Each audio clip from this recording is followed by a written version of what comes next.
आगामी निवडणुकीच्या पार्श्वभूमीवर आमदार सीमा हिरे यांनी 5 वर्षात केलेल्या विकास कामांच्या लोकार्पणाचा धडाका लावला आहे। तसेच आमदार निधीतून होणार असलेल्या विकास कामांचे भूमिपूजनही करण्यात येत आहे।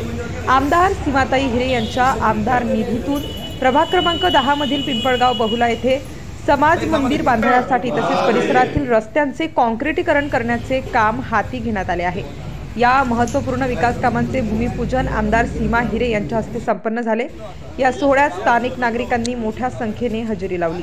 समाज मंदिर हे ग्रामीण भागातील लोकांसाठी सांस्कृतिक आणि सामाजिक उपक्रमांसाठी महत्त्वपूर्ण स्थान असेल। तसेच रस्ते काँक्रिटीकरणामुळे परिसरातील वाहतूक सुलभ होईल आणि रहिवाशांच्या दैनंदिन जीवनात सुधारणा होईल। या प्रकल्पामुळे परिसरातील विकासाला चालना मिळेल आणि स्थानिक रहिवाशांची सोय होईल। या कार्यक्रमात उपस्थित असलेल्या विविध मान्यवरांनी आमदार सीमा हिरे यांच्या कार्याचे कौतुक केले।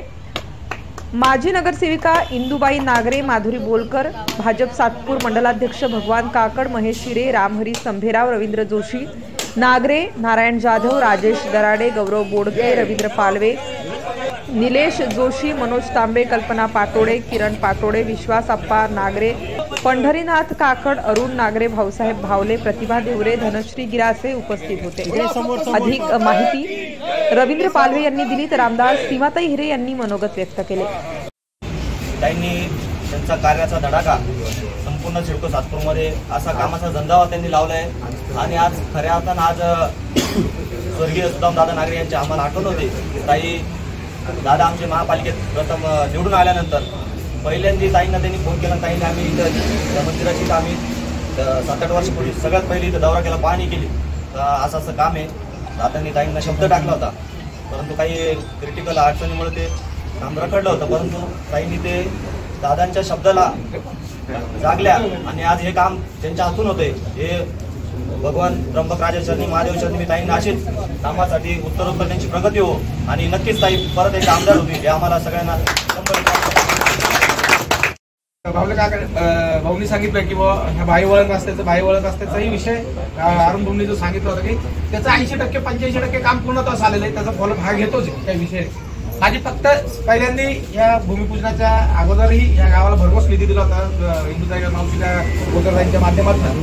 अजूनही भरपूर कामं पेंडिंग आहे। हे गाव हे महापालिकेत समाविष्ट झाल्यापासून 2-3 पाण्याच्या योजनांचे जे विषय आहे या गावशी संबंधित हे गाव फार आता विस्तारित झालेले, शिवार फार मोठं झालेले, त्यांच्या 2-3 प्रमुख अडचणी तर आता ह्या आपल्या निवडणुकीनंतर मी आमदार होणारच आहे। गावाने शब्द दिलेला आहे तुम्हाला। मागच्या दोन्ही पंचवार्षिकमध्ये इथं जर मतांची आकडेवारी पाहिली संपूर्ण गावाने आपल्याला भरभरून मत दिले, त्यामुळे त्यांचा नैतिक अधिकार आणि एक बहीण या नात्याने तुमच्या इथून पुढे तोच अधिकार राहणार आहे। इथून पुढे त्यांची अपेक्षा पूर्ण करावी अशी मी तुमच्याकडनं अपेक्षा व्यक्त करतो आणि समस्त ग्रामस्थांच्या वतीने भारतीय जनता पार्टीच्या वतीने आपण हा निधी उपलब्ध करून दिला मी सर्व ग्रामस्थांच्या वतीने आभार मानतो।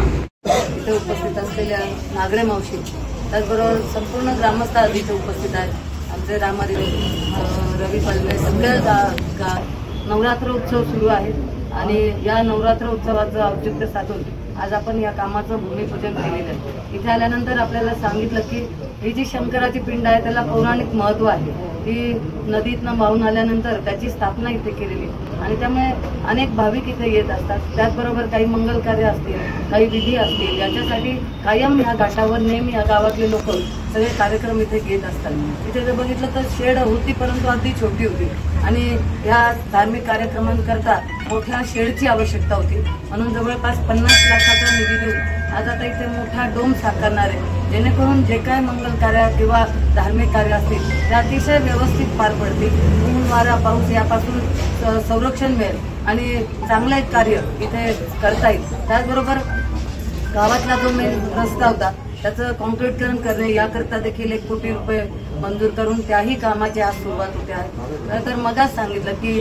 आमचे सुदामदादा नागरे यांची देखील आठवण स्मरण करणं या निमित्ताने आवश्यक आहे, कारण ते निवडून आल्यानंतर त्यांनी अनेक कामांच्या सूचना केलेल्या होत्या, दाखवलेलं होतं आणि आमचे सर्व इथले ग्रामस्थ आहेत त्यांनी देखील इथे वारंवार इथे आम्ही व्हिजिट करून हे कामं ठरवलेले होते। या गावात जी स्मशानभूमी आहे तिची अवस्था अत्यंत बिकट होती, ती पूर्ण नूतनीकरण केलं, बसण्याची व्यवस्था आपण ही यापूर्वी केली।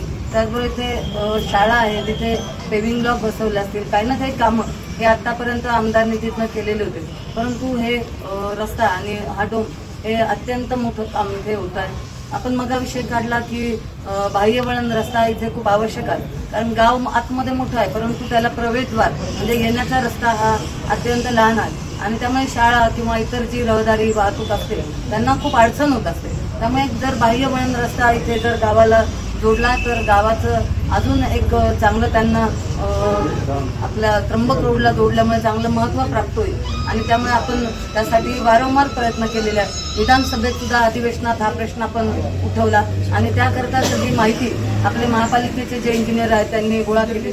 इथले जे जमीनधारक आहेत त्यांच्याशी चर्चा केली आणि अगदी 80% पर्यंत प्रक्रिया पूर्ण झालेली आहे. त्यासाठी निधी देखील आपल्याला आपले बांधकाम मंत्री रवींद्र चव्हाण देणार होते, परंतु आता सिंहस्थाच्या कामात आपण त्याचा अंतर्भाव पुढील टप्प्यात नक्कीच करू, कारण ही प्रक्रिया आयुक्तांनी दिलेला आहे आणि हा जर नकाशावर येणार आहे, कारण त्र्यंबकला जाणारी इथली त्याचबरोबर सातपूर जवळ MIDC जवळ असं एक वेगळं महत्त्व आपल्या पिंपळगाव पवल्याला इथे येणार आहे. आज इथे जी वस्ती आहे जवळपास 1000 लोकांची इथे वस्ती आहे आणि त्यांनी त्यांचं पूर्ण गाव पण असं जपलेलं आहे. त्यामुळे इथे आल्यानंतर पूर्ण गाव आपल्याला जे आपण मनात असतं ती कल्पना आपल्याला इथे पाण्याच्या लाईनचं, त्यामुळे आपले काही उमेदवार हे इथून निवडून आलेले, त्यामुळे निश्चितच आता देखील त्यांना आमची खात्री आहे की तुम्ही सर्वजण यावेळेला महायुतीच्या पाठीशी राहाल, कारण मला त्यांचं नेहमी काही ना काही सूचना असतील, काही ना काही कामं असतील, सर्वजण आपल्याला पूर्णपणे भक्कम पाठिंबा देतील आणि भारतीय जनता पार्टीला साथ देतील याचा मला विश्वास वाटतो. आज सगळेजण उपस्थित राहिले त्याबद्दल सगळ्यांचा मी खूप मनापासून आभार मानते आणि सगळ्यांना पुन्हा. नाशिक स्टार न्यूजसाठी सिद्धार्थ लोखंडे, नाशिक.